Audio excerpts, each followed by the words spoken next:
Père, du Fils et du Saint-Esprit, un seul Dieu. Amen.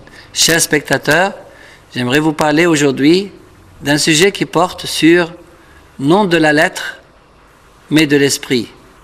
La personne spirituelle observe toujours les paroles de saint Paul, non de la lettre, mais de l'esprit, car la lettre tue, mais l'esprit vivifie. Comme il l'a dit dans sa deuxième épître aux Corinthiens, chapitre 3. Et toute sa vie est guidée par ce principe qui s'applique à tous les commandements de Dieu.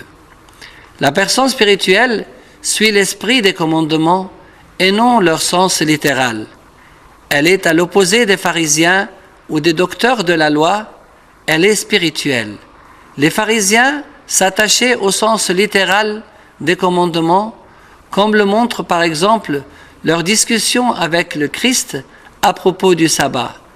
Quand le Christ ouvrit les yeux de l'aveugle-né un jour du sabbat, ils s'écrièrent « Cet homme ne vient pas de Dieu, car il n'observe pas le sabbat. » Ils dirent aussi à l'aveugle « Donne gloire à Dieu. Nous savons que cet homme est un pécheur. » Quand le Seigneur guérit l'homme malade depuis 38 ans, les Juifs poursuivaient Jésus parce qu'il faisait ces choses le jour du sabbat. Le respect de la lettre tue, car il dénote un manque de compréhension de l'esprit des commandements. Méditons sur certains aspects de la vie spirituelle et voyons comment la personne spirituelle peut agir selon l'esprit et non selon la lettre. Le jeûne. Nombreux sont ceux qui s'imaginent que le jeûne se résume simplement à une alimentation végétarienne. Ils préparent alors de délicieux plats végétariens et y ajoutent des ingrédients coûteux. Ils vont même jusqu'à se procurer du lait, du fromage ou du chocolat végétarien. Ils ont oublié les paroles du prophète Daniel concernant le jeûne. En ce temps-là, moi, Daniel, je fus 3 semaines dans le deuil, je ne mangeai aucun mets délicat, il n'entra ni viande ni vin dans ma bouche, et je ne moignis point jusqu'à ce que les 3 semaines fussent accomplies. Je voudrais ici insister sur la phrase « Je ne mangeai aucun mets délicat ». Comment celui qui continue à manger des mets délicats pendant le jeûne et qui donne à son corps toute la nourriture qu'il souhaite pourra-t-il contrôler ses désirs? La personne spirituelle sait que le jeûne est un exercice d'humilité pour le corps et une victoire sur le désir de nourriture. Le jeûne permet de s'élever au-dessus de la matière. Il ne s'agit pas d'un simple régime alimentaire végétarien. La personne spirituelle veille à ce que son jeûne comporte une abstinence, c'est-à-dire une privation du corps de mets qu'il aime, quelle qu'en soit la nature. Parmi ceux qui jeûnent, beaucoup n'en tirent aucun profit, car dans leur jeûne, ils agissent selon la lettre et de manière formelle.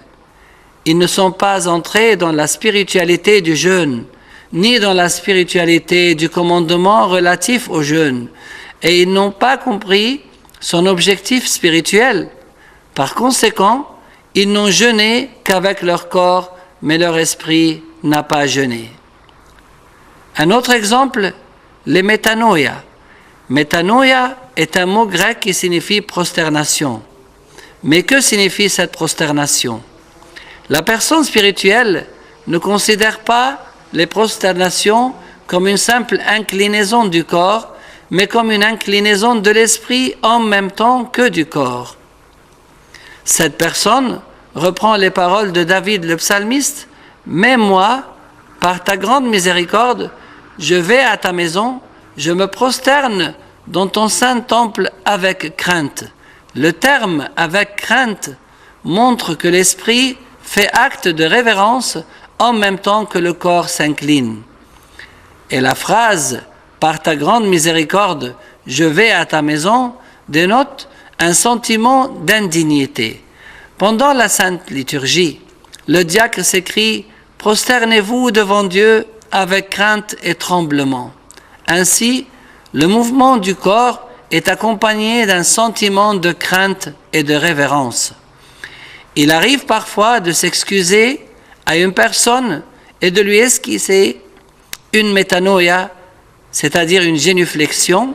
Si cette génuflexion se limite à un simple geste du corps, sans esprit de remords, elle ne sera pas acceptée. Mais, mon frère et ma sœur, l'essentiel est que ce soit ton esprit qui s'incline. Ne t'attache pas au sens littéral de la prosternation, mais à son esprit. La personne spirituelle s'incline en disant avec David le prophète, « Mon âme est attachée à la poussière. » Ce n'est donc pas la tête seule qui rejoint la poussière en se prosternant, mais aussi l'âme, ce qui est acceptable à Dieu et aux hommes. J'ai lu un article sur l'Épiphanie, écrit par un moine, où il expliquait comment le Seigneur Jésus s'inclina devant Saint Jean le Baptiste afin d'accomplir tout ce qui est juste. Jean-Baptiste était pourtant de loin inférieur au Christ. Le moine concluait son article par cette phrase « Donne-nous, Seigneur, de nous incliner devant ceux qui sont inférieurs à nous afin d'accomplir tout ce qui est juste. » Un troisième exemple, la prière. La prière est une communication entre notre âme et Dieu. Cependant, il peut nous arriver de prier ou de penser avoir prié alors qu'il n'y a eu aucune communication avec Dieu. C'est pour cela que Dieu blâma le peuple juif par ces paroles. « Ce peuple m'honore des lèvres, mais son cœur est éloigné de moi. » La prière du peuple juif n'était pas agréée car Dieu veut le cœur. Crois-tu que la prière consiste simplement à remuer tes lèvres devant Dieu? Le mouvement des lèvres peut être dépourvu d'esprit, de sentiments, d'amour, de révérence et d'humilité. Pries-tu uniquement pour tranquilliser ta conscience, allant jusqu'à réduire ta prière à un simple mouvement de tes lèvres, ou bien veux-tu prier avec ton esprit et ta pensée en ressentant chaque mot de ta prière? Saint Isaac avait raison quand il disait à propos de cette prière réduite au mouvement des lèvres, « Dis-toi, je me suis tenu devant Dieu pour compter les mots. » Malheureusement, beaucoup d'entre nous récitent de longues prières sans les comprendre, ou lisent des psaumes en vitesse sans méditation. Ils n'ont pas savouré le sens des mots pendant leur prière. Les psaumes sont pleins de spiritualité, mais nombre d'entre nous se limitent à la lettre. Certaines personnes récitent les paroles de la doxologie dans la psalmodie à une vitesse étonnante, à tel point qu'elles ne peuvent plus en suivre le sens. Il en va de même pour les hymnes. Pour ces personnes, c'est la lettre qui prime sur l'esprit. Elles ont la conscience tranquille d'avoir accompli leur devoir de prier. Malheureusement, cette prière n'est pas montée jusqu'à Dieu. Aucune communication n'a été établie avec lui. Leur esprit et leur cœur n'ont pas pris part à cette prière. Quant à la personne spirituelle, elle applique les paroles des apôtres. « Je prierai par l'esprit, mais je prierai aussi avec l'intelligence.